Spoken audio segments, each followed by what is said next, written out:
नमस्कार दर्शकों, प्रस्तुत है विष्णु महापुराण का प्रथम भाग। इसमें मैं आपको बताऊंगी कि सृष्टि का आरंभ कैसे हुआ, धरती पर जीवन का प्रारंभ कैसे हुआ, पूर्ण पुरुष कौन थे।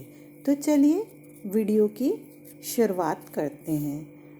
प्रारंभ होता है धरती पर महाप्रलय से। आकाश पाताल धरती सभी पर जीवन विनष्ट हो गया था। हर तरफ केवल जल ही जल था। धरती त्राहिमाम कर रही थी। अंत में धरती ने ओम का उच्चारण करते हुए भगवान विष्णु से स्तुति की। हे विष्णु, संसार नष्ट हो चुका है, सब कुछ समाप्त हो चुका है। केवल आप ही पूर्ण हैं और आप ही सृष्टि की रचना कर सकते हैं, जीवन को जन्म दे सकते हैं। उसी अथाह जल राशि से एक कमल नाल से एक नन्हे शिशु का जन्म हुआ, जो आगे चलकर भगवान नारायण में परिवर्तित हो गया। धरती की इस तरह से प्रार्थना करने से फिर विष्णु जी ने सृष्टि रचना का प्रारंभ किया। विष्णु जी से ही एक शक्ति निकली, जिसने कमल के अंदर से ब्रह्मा जी और शिव जी का जन्म हुआ। वो अपनी उत्पत्ति से स्वयं ही अनजान थे। उन्होंने विष्णु जी को प्रणाम करके अपनी उत्पत्ति का कारण पूछा और कहा कि हे ईश्वर, हम कौन हैं और आपने हमें क्यों अस्तित्व दिया है, और अगर अस्तित्व दिया है तो पहचान भी दीजिए। तब विष्णु जी ने कहा कि जो मैं हूँ वही आप हैं, वही मैं हूँ। मैं विष्णु हूँ, आप ब्रह्मा हैं और आप महेश हैं। हम तीनों एक ही अस्तित्व के तीन रूप हैं, त्रिमूर्ति हैं। तब ब्रह्मा जी ने कहा कि मेरे होने का क्या उद्देश्य है, मेरा लक्ष्य क्या है। तब विष्णु जी ने कहा, हे ब्रह्मा, सृष्टि की रचना होनी है, संसार का निर्माण होना है। आप विधाता हैं और आपको ही ये सारा कार्य करना है। फिर शिव जी ने पूछा कि मेरी रचना का क्या उद्देश्य है। तब विष्णु जी ने कहा कि निर्माण और विनाश तो एक चक्र है, जिसने जन्म लिया है उसकी तो मृत्यु होनी ही है। अगर ब्रह्मा आरंभ है तो हे महेश, आप अंत हैं और आप दोनों के बीच मैं विष्णु पालन करता हूँ। हे ब्रह्मा, सृष्टि की रचना प्रारंभ कीजिए।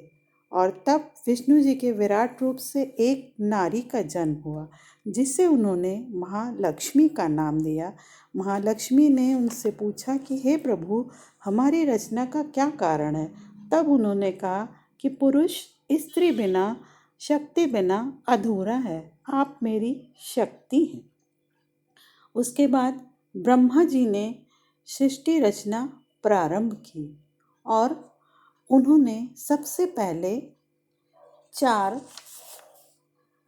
बालकों मनु पैदा किए, सनत, सनातन, सनंदन और सनत कुमार, और उनसे कहा मानव जाति की उत्पत्ति प्रारंभ करने को। परंतु इन शिशुओं ने इसमें असमर्थता जताई। तब ब्रह्मा जी को लगा कि उनमें इच्छा शक्ति का अभाव है और पहले जीवन देने से पहले ज्ञान मनुष्य को मिलना जरूरी है। इसलिए उन्होंने अपने तेज से 7 आचार्यों को जन्म दिया और उनसे कहा कि हे आचार्यों, हे वशिष्ठ, हे अत्रि, हे मारीच, हे पुलत्स, हे कृतु, हे पुलित, हे अंगिरा, सृष्टि में जीवन का, मानव जीवन का आगमन होने वाला है। आप सबको उसमें ज्ञान का प्रकाश फैलाना है, उन्हें गुरुकुल और परिवार का महत्व समझाना है। और यही सातों ऋषि आगे चलकर आकाशमंडल में सप्त ऋषि के नाम से विख्यात हुए। और सबसे पहले ब्रह्मा जी ने रचना की मनु और शत्रुपा की और उनसे कहा कि आप दोनों ही मिलकर मानव जाति का आधार बनेंगे और परिवार बनाएंगे, एक दूसरे के सुख दुख बांटेंगे। हे मनु, आप पिता का रूप धारण करेंगे, पिता पुत्र और पति का रूप धारण करेंगे, और हे शत्रुपा, आप पत्नी, माँ और पुत्री का रूप धारण करेंगे। पुरुष को स्त्री की रक्षा का दायित्व सौंपा और स्त्री को ममता, करुणा जैसे गुण प्रदान किए। शत्रुपा और मनु ब्रह्मा जी को प्रणाम करके वहाँ से चले और सृष्टि रचना का प्रारंभ करने के लिए धरती पर आए। धरती पर आकर दोनों एक दूसरे के आकर्षण में अत्यंत खो गए और एक दूसरे की आवश्यकता बन गए। फिर उनका मिलन हुआ और उनकी भावनाएं जागने लगी।